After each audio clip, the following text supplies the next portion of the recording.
This is the Tudors Dynasty podcast. And now, a brief history. Hi, I'm historian Christine Morgan, and welcome to A Brief History. On this episode, we continue the story of Henry VIII from the book London in the Time of Tudors by Sir Walter Besant. A quick word to listeners about this account. It was published in 1904 and makes several large statements which may not be true today. We have nearly 118 more years of history that Sir Walter was not able to observe. The course of history and the study of the Tudors in particular continually evolves and improves, so take our author at face value considering the time of publication. All that said, let's continue with our story. A singular story belongs to the arrival of the French embassy charged with negotiating the marriage of the king's infant daughter and the Dauphin. The ambassadors were escorted by a company of their own king's bodyguard and another of the English king's bodyguard. They were met at Blackheath by the Earl of Surrey, richly apparelled, and 160 gentlemen. 400 archers followed. They were lodged in the merchants' houses, and they banqueted at Taylor's Hall. And then, says the historian, quote, the French hardermen opened their wares and made Taylor's Hall like to the pound of a mart. At this doing many an Englishman grudged, but it availed not. In other words, a lot of French hucksters, under cover of the embassy, brought over smuggled goods and sold them in the Taylor's Hall at a lower price than the English makers could afford. The reception of the Emperor Charles by Henry in this year was as royally magnificent as even Henry himself could desire. The procession was like others of the same period and may be omitted. In 1524, a curious proclamation was made by the mayor. Evidently, papers or letters of importance had been lost. Quote, My lord the mayor straitly chargeth and commandeth on the king or sovereign lord's behalf, that if any manner of person or persons that have found a hat with certain letters and other bills and writings therein enclosed, which letters been directed to our said sovereign from the parties of beyond the sea, let him or them bring the said hat, letters, and writings unto my said lord the mayor, in all the haste possible, and they shall be well rewarded for their labor, and that no manner of person keep the said hat, letters, or writings, nor none of them after this proclamation made, upon pain of death, and God save the king. End quote. Two cases, that of Sir George Monod and that of Paul Witherpool, prove that the city offices were not at this time always regarded as desirable. In the former case, Sir George Monod, alderman and draper, he was elected 1523 mayor for the second time and refused to serve. He was fined £1,000, and it was ordained by the court aldermen that anyone in future who should refuse to serve as mayor should be fined that amount. In this case, Monod was permitted to retire, probably on account of ill health. The second case, which happened in 1537, was that of Paul Witherpool, merchant tailor. He was a man of some position in the city. He had been one of the commoners set to confer with Wolsey on the amicable loan. He attended the coronation banquet of Anne Boleyn, and he was afterwards MP for the city from 1529 to 1536. They elected him alderman for Farringdon Within. For some reason he was anxious not to serve, but rather than pay the fine, he got the king to interfere on his behalf. Such interference was clearly an infringement of the city liberties. The mayor and aldermen consulted Wolsey, who advised them to seek an interview with the king, then at Greenwich. They did this and went down to Greenwich. When they arrived, they were taken to the king's great chamber, where they waited till evening, when the king received them privately.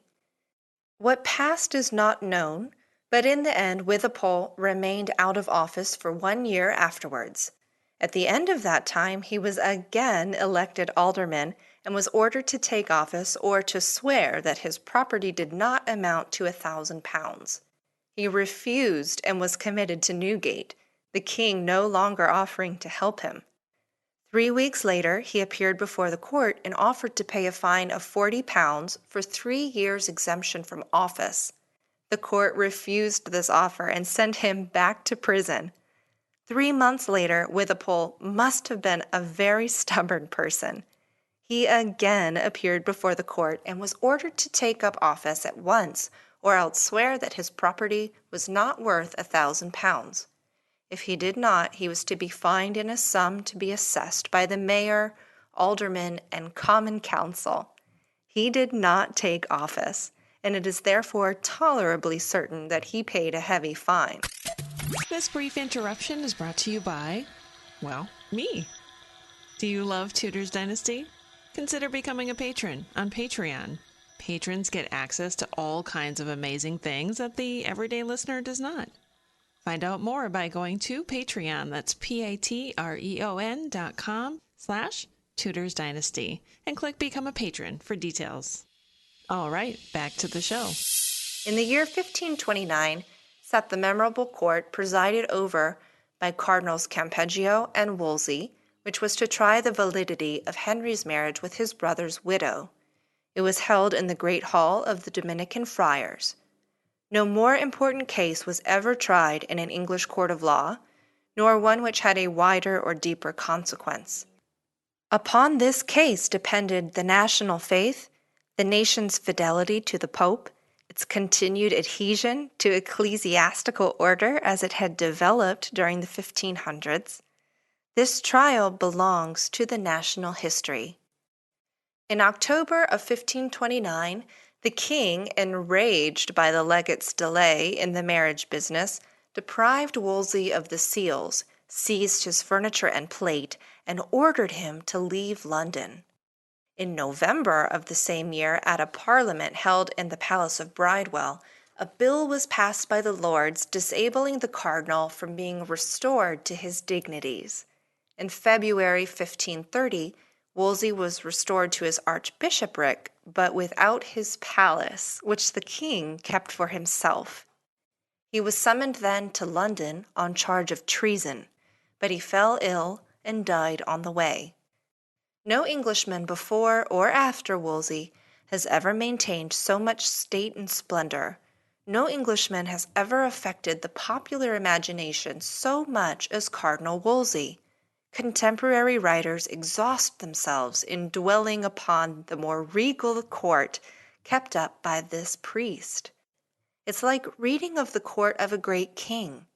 We must, however, remember that all this state was not the ostentation of the man, so much as first, the glorification of the church and of the ecclesiastical dignities, and next, a visible proof of the greatness of the king in having so rich a subject.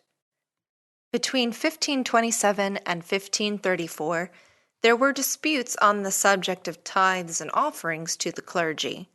At this time began the dissolution of the monasteries, to which we will return at a later time.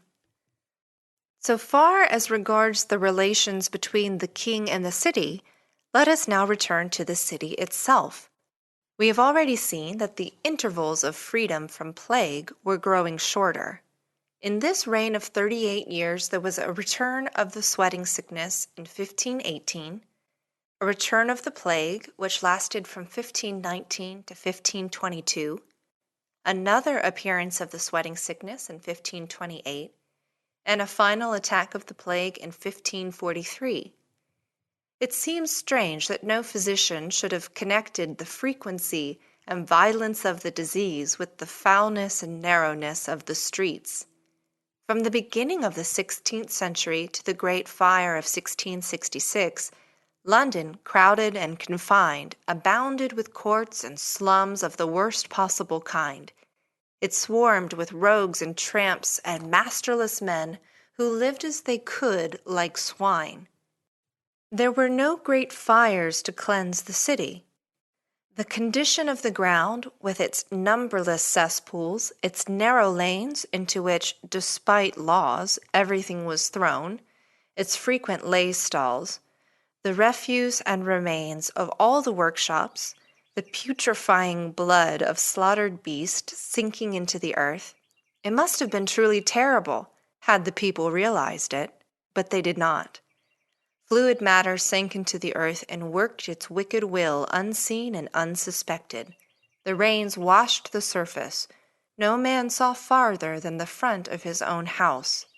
Therefore, when pestilence appeared among them, it did not creep according to its ancient wont from house to house, but it flew swiftly with wings outspread over street and lane and court.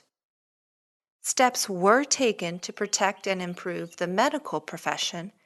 It was ordained in 1512 that no one should practice medicine or surgery within the city or for 7 miles outside city walls without a license from the Bishop of London or the Dean of St. Paul's. That said license was only obtained by examination before the bishop or the dean by 4 of the faculty. 2 years later, surgeons were exempted from serving on juries, bearing arms, or serving as constables. In 1519, the physicians obtained a charter of incorporation by which they were allowed a common seal, to elect a president annually, to purchase and hold land, and to govern all persons practicing physic within 7 miles of London. The College of Physicians, observe, was at first only considered as one of the city companies.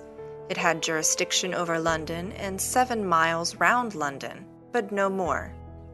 The positions of both physicians and surgeons were enormously improved by these acts of Parliament which occurred under the reign of Henry VIII. Thank you so much for tuning into this episode of A Brief History, and I hope you'll join me next time when we discuss further these concepts of treason, heretic, and the many pivotal executions that occurred under the reign of Henry VIII. Until next time. Thanks for listening to this episode of the Tudors Dynasty Podcast. You can follow and support the Tudors Dynasty Podcast on Facebook, Twitter, Instagram, and Patreon @Tudors Dynasty.